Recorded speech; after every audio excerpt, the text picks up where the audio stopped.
100% ये बात श्योर है कि ये सारा मामला ऐसे हुआ है कि रईस की शादी होने वाली थी। उसको पता चला कि जब मैं जिसको यूज़ करती थी, जिससे मेरी हब्स पूरी होती थी, वो अब किसी और का हो रहा है।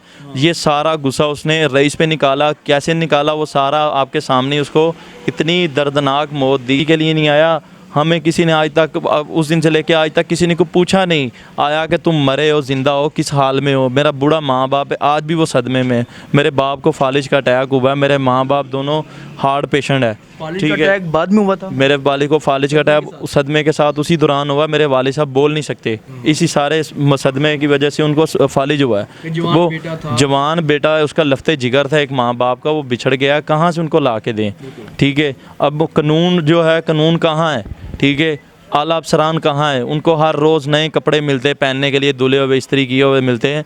हम मज़लूम हैं, हालांकि हम मज़लूम हैं, वो मुजरिम है। लेकिन ये सारे किरदार में यही देखा जाता है कि हम मुजरिम हैं, वो मज़लूम है। उनको हर चीज़ दी जाती है। अक्सर लोग कह रहे हैं कि जी रईस की अगर शादी होने वाली थी तो वो फिर क्यों जाता था। फिर कल को लोग कहते हैं जी ये आया कि वो कानून हाथ में ले लिया, ये कर दिया, वो कर दिया। ऐसा हम कुछ भी नहीं करने वाले। हमें अपने इदारों पे तवक्को है, इदारों से हमें इंसाफ चाहिए। हम इदारों के सामने चीख चीख के अपने इंसाफ की अपील करते हैं और अपना इंसाफ भी इदारों से ही लेंगे इंशाल्लाह। ये नहीं है कि लड़की ने बुलाया था, उसके खामद ने बुलाया था, मैसेज पे चैट वो कर रहा था। जब बुला लिया तो अंदर 4 बंदे और बैठे हुए हैं और वो अकेला बंदा क्या करता, तशद्दुद करके उससे बयान दिलवाए गए कि जी तुम डिकेटी करते हो, तुम ये करते हो, तुम वो करते हो, चोरी करने आए थे, बच्चे अगवा करने आए थे। ये बयान दिलवाए गए थे ज़बरदस्ती डंडे के साथ। अस्सलाम वालेकुम जी, मेरे साथ रईस के बड़े भाई मौजूद हैं। इनसे बात करेंगे कि जी इनका एतराज़ है हुकूमत पंजाब से, इनका एतराज़ है कानून के अदारों से। क्या एतराज़ है, इन्हीं की ज़बानी सुनते हैं। अस्सलाम वालेकुम। वालेकुम सलाम जी। लेकिन मुझे ये बताएं, केस को 1 महीना होने वाला है, तो क्या आपको कोई किरण नज़र आ रही है कि इंसाफ मिलेगा। मैं तो अब तक बिल्कुल भी कोई ऐसी उम्मीद की किरण नहीं नज़र आ रही, क्योंकि कोई हमें को पुलिस अब तक तो हमें कोई अपडेट नहीं दे रही कि आया कि हम मुद्दई हैं, हम मज़लूम हैं। ठीक है, मुजरिम वो है। लेकिन ये सारे किरदार में देखा जाए, उनके जितने भी इंटरव्यूज़ देखे जाएँ, जो भी वो आपने उनकी वीडियोस वगैरह देखी, ऐसे लगता है जैसे मुजरिम हम हैं। ठीक है, मज़लूम वो है। हर रोज़ उनके कपड़े चेंज हो रहे हैं। वो 302 के मुजरिम हैं। उनको टूथपेस्ट मिल रही है, दांत ब्रश, उनको सब कुछ मिल रहा है। खाने शाने उनको बाहर से नाश्ते आते जाते हैं। ठीक है, हम तो मज़लूम हैं। ठीक है, लेकिन इस वक्त ये सारे जो केस में हम मुजरिम बने हुए हैं। ठीक है, हमें इस चीज़ के बारे में कोई अपडेट नहीं दी जा रही, कोई हमें कोई इन्फॉर्मेशन नहीं दी जा रही आया कि हमने यहाँ तक ये रिकवरी की है इसके ऊपर। ठीक है, मेरा बूढ़ा माँ बाप आज भी वो सदमे में है।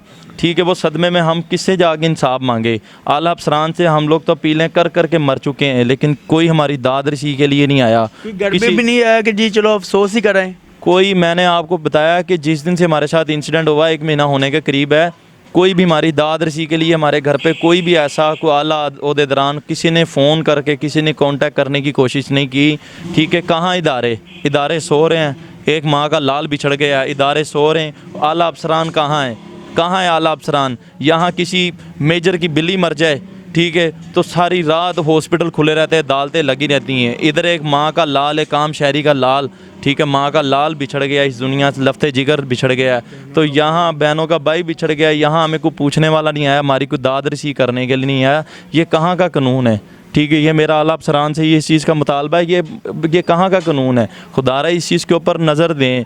हमारी कोई दाद रसी के लिए नहीं आया। हमें किसी ने आज तक, उस दिन से लेके आज तक किसी ने को पूछा नहीं आया कि तुम मरे हो, ज़िंदा हो, किस हाल में हो। मेरा बूढ़ा माँ बाप है, आज भी वो सदमे में। मेरे बाप को फालिज का अटैक हुआ है। मेरे माँ बाप दोनों हार्ट पेशेंट है। ठीक है, अटैक बाद में हुआ था। मेरे वालिद को फालिज का अटैक सदमे के साथ उसी दौरान हुआ। मेरे वालिद साहब बोल नहीं सकते। आपने उनका शायद इंटरव्यू देखा होगा, आपने उनका किया, आपने बात की, वो बोल नहीं सकते। क्यों नहीं बोल सकते हो, उनको फालिज हुआ है। इसी सारे सदमे की वजह से उनको फालिज हुआ है। वो जवान बेटा है, उसका लफ्ते जिगर था एक माँ बाप का, वो बिछड़ गया। कहाँ से उनको ला के दें। ठीक है, अब कानून जो है, कानून कहाँ है। ठीक है, आला अफसरान कहाँ है। उनको हर रोज़ नए कपड़े मिलते हैं पहनने के लिए, धुले हुए इस्त्री किए हुए मिलते हैं।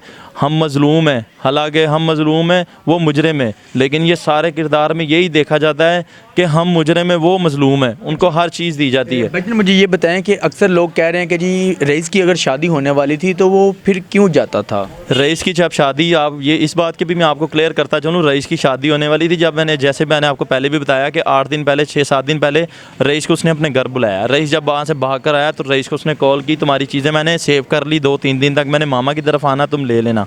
उसने कहा मुझे ना चीज़ें चाहिए ना तुम चाहिए, ठीक है मेरी जान छोड़ दो, मैं पहले भी तुमसे अपनी जान छुड़ाने के चक्करों में, मेरी शादी होने वाली है, खुदा का वास्ता मेरा पीछा छोड़ दो, मुझे कुछ नहीं चाहिए ना मुझे।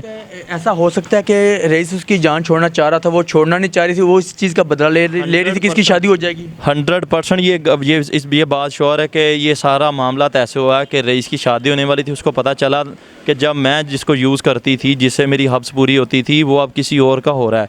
ये सारा गुस्सा उसने रईस पे निकाला। कैसे निकाला वो सारा आपके सामने, उसको इतनी दर्दनाक मौत दी, इतनी गहरी नींद सुलाया कि वो हम लोग आज भी रोते हैं, मरते हैं, चीखते हैं कि हमारे भाई का क्या जुल्म था, क्या कसूर था हमारे भाई का, जितनी सफाकियत की उसके साथ। आज वो मुलजिमान जो है उनको हर रोज़ कपड़े मिलते हैं धुले हुए, वो 302 के मुजरिम हैं, ठीक है, AC वाला कमरा भी सुना उनको मिल रहा है, ठीक है, रातों को वो वहीं सोते हैं। हम मजलूम हैं, हमारे साथ इंसाफ किया जाए।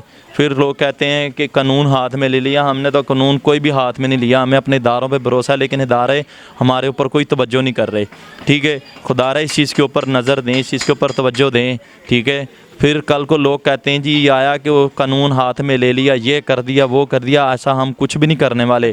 हमें अपने इदारों पे तवक्को है, इदारों से हमें इंसाफ चाहिए। हम इदारों के सामने चीख चीख के अपने इंसाफ की अपील करते हैं और अपना इंसाफ भी इदारों से ही लेंगे इंशाल्लाह। अच्छा, मुझे ये बताएं कि अक्सर ये भी लोग कह रहे हैं कि जी अगर इसके भाई को पता था कि रईस मिलता है तो मना नहीं किया। हमें इस चीज़ का बिल्कुल भी, पहले भी मैं ये क्लियर कर चुका हूँ, दूर करें लोग, ये लोगों की कन्फ्यूजन में ऐसे दूर करता जा रहा हूँ कि ये हमें बिल्कुल भी इस चीज़ का इल्म नहीं था। ये उसने अपने दोस्तों को सारी चीज़ें बताई थी। उस दोस्त ने आपने मीडिया पे ला के रखी हैं वो आपको नहीं पता था, आप उसके दोस्तों को पता था? ये बिल्कुल उसके दोस्तों को पता था। दोस्तों से हमें वो चीज़ें मिली थी जो हमने मीडिया पे ला के रखी, जो इदारों में दी, जो पुलिस वालों के दी है हमने, वो सारी चीज़ें दोस्तों से मिली है। तब जाके हमें ये सारा पता चला है कि ये उसके साथ इसका इस तरह का अफेयर था पिछले 6-7 माह से। और वो एक चीज़ और मैं आपको क्लियर करता चलूँ, अपने व्यूज़ को ये बात क्लियर करता चलूँ कि उसके जब वो जो CDR आया, उस CDR में एक चीज़ और आपको बताता चलूँ कि रईस के मोबाइल से ट्रांजैक्शनें हुई हैं ईजी पैसा की ट्रांजैक्शनें हुई हैं। वो भी मैसेज देखे हैं जो आउटगोइंग हुई हैं रईस के मोबाइल से, ठीक है, आमना के मोबाइल पे। खातून आमना लड़की जो पैसा खाती रही उससे, जब उसको पता है, जैसे वो एक अपने इंटरव्यू में कह रही है कि मैं और बहुत ज़्यादा ऑनलाइन शॉपिंग करती है, एक इंटरव्यू में बता रही है कि मेरे हस्बैंड बहुत सख्त हैं, जब वो घर हमें पता चलता था कि आने वाले हमारे पसीने सूख जाते थे, ठीक है, कि वो घर आने वाले हमारे सांस सूख जाते थे। तो वो पैसे जो बताती मैं इतनी ज़्यादा ऑनलाइन शॉपिंग करती थी, वो कहाँ से करती थी? वो इसीलिए करती थी कि रईस से पैसे खाती थी, रईस को ब्लैकमेल करती थी, ठीक है, रईस को यूज़ करती थी, ठीक है। वो सारी बातें उसके पास, वो आ गया, उसके जाल में फंस गया। तो ये सारा कटा छटा सब इस औरत का है। कुछ लोग कहते हैं कि जी बुरे काम का बुरा नतीजा। भाई बात ये मैं आपको ये क्लियर कर दूं कि जब एक बंदे को वर्गलाया जाए ना, चाहे वो खतून हो, चाहे वो मर्द हो, चाहे वो बच्चा हो, चाहे कोई भी हो, एक चीज़ को वर्गलाया जाए ना, तो वर्गला कर अगर कुछ भी करे, पीठ पीछे से वार किया यार, अगर सामने से करना तो फिर और बात होती है।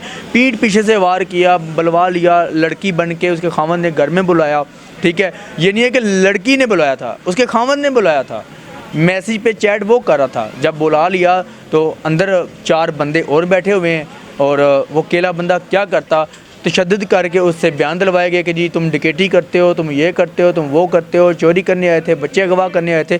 ये बयान दिलवाए गए थे ज़बरदस्ती डंडे के साथ, ठीक है। ये मामला तो है। अब लोग कंफ्यूज हैं कि जी ये हो रहा है, वो हो रहा है, फलां हो रहा है। यार कुछ भी नहीं हो रहा, जो आपको बताया जा रहा है ये हकीकत है और हमारे पास प्रूफ भी हैं। कुछ हम मीडिया पे नहीं शो करना चाह रहे, कुछ नहीं लेके आना चाह रहे, कोई कम्युनिटी पॉलिसी की वजह से नहीं लेके आना चाह रहे, ठीक है। अगर किसी को डाउट है ना तो मुझे व्हाट्सअप करें, मैं आपको वो दे सकता हूँ। तो बाकी ये एक मेरी अल्लाह काम से यही दरख्वास्त है कि इस फैमिली को इंसाफ दे, ताकि इनका यार ये लगते जिगर जो गया है ना, इनको ये हो कि यार चलो कम से कम हमारा बेटा नहीं है, उनको सज़ा तो हुई है, उनकी जो किया उनको सज़ा तो मिल गई है।